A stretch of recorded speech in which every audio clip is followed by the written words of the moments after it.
اللہ اللہ اللہ اللہ اللہ اللہ الحمدللہ رب العالمین والصلاة والسلام علی سید الانبیاء والمرسلین اما بعد فاعوذ باللہ من الشیطان الرجیم بسم اللہ الرحمن الرحیم۔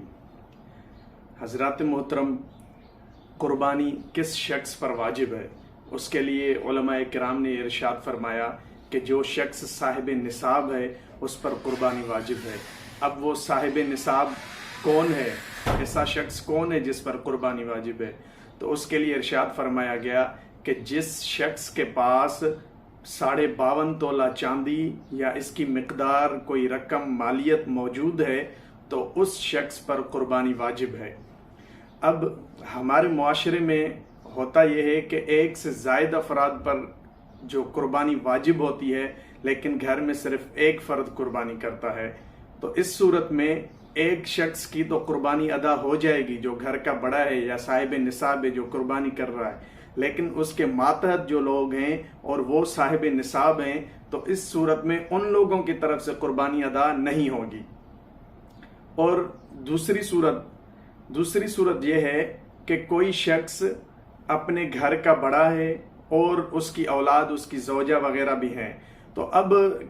ہوتا یہ ہے کہ وہ شخص 1 سال اپنی طرف سے قربانی کرتا ہے، جو صاحب نصاب ہے اس کی قربانی ہو گئی، اس نے 1 سال اپنی قربانی کی۔ جیسے اگلا سال آتا ہے تو وہ شخص اپنی قربانی نہیں کرتا، اپنی طرف سے وہ قربانی کا حصہ نہیں ڈالتا بلکہ اپنی زوجہ یا اپنی اولاد کی طرف سے ڈالتا ہے۔ تو اس صورت میں وہ جو اولاد کی طرف سے حصہ کیا گیا ہے وہ تو نفلی قربانی تھی، وجوبی قربانی تو وہ صاحب نصاب پر تھی، جو گھر کا بڑا تھا، سرپرست تھا، اس پر قربانی کرنا واجب تھا، تو اس نے اپنی طرف سے کی نہیں، اس نے اپنی زوجہ یا پھر اپنی اولاد کی طرف سے قربانی کی جو کہ نفلی ہے، تو اس صورت میں اس کا وجوب ادا نہیں ہوگا، یعنی قربانی وہ اپنی طرف سے کرے گا ہر سال۔ ایسا نہیں ہے کہ 1 سال اپنی طرف سے کی تو اگلے سال اپنی زوجہ، پھر اپنے بڑے بیٹے، پھر چھوٹے بیٹے، ایسے نمبر وائز ایسے قربانی جو ہوگی وہ نفلی طور پر ہوگی، وجوبی طور پر قربانی ادا نہیں ہوگی۔ اسی سلسلہ میں فتاوی امجدیہ میں لکھا گیا ہے کہ کسی شخص نے سوال کیا کہ جو شخص خود صاحب نصاب ہے، گھر کا بڑا ہے، سرپرست ہے، اس نے اپنی قربانی کو چھوڑ کر اب گھر کے کسی اور فرد کی طرف سے قربانی ادا کی، جیسے اپنی بیوی یا پھر بیٹے یا کسی اور کی طرف سے قربانی ادا کی، جیسے میں نے صورت بتائی ہے کہ ہوتا یہ ہے کہ 1 سال اپنی قربانی ادا کرتا ہے، پھر ایسے اولاد یا پھر زوجہ کا، اس طرح، تو یعنی دوسرے کی طرف سے قربانی ادا کی، تو آیا اب جو اس نے نفلی طور پر قربانی ادا کی اپنی زوجہ یا اپنے بیٹیوں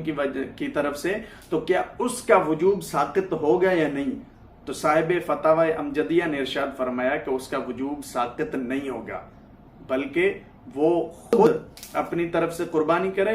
اور اس کے بعد پھر نفلی قربانیاں جتنی کرنی ہیں، بھلے 10 قربانیاں اور کرے، وہ بعد میں ہے کہ اللہ تبارک و تعالیٰ نے اس کو توفیق دی ہے، اس کو مال دیا ہے، اپنی اولاد کی طرف سے بھی قربانی کرنا چاہتا ہے، تو یہ پھر پہلے اپنا وجوب ادا کرے، اس کے بعد پھر نفلی جتنی قربانیاں کر سکتا ہے کرے۔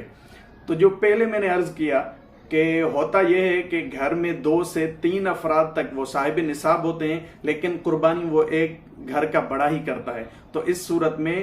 ان پر بھی قربانی واجب ہے، ان کو بھی قربانی کرنا لازم ہے۔ اب وہ جو صاحب نصاب ہے، جو موجودہ پاکستانی رقم کے اعتبار سے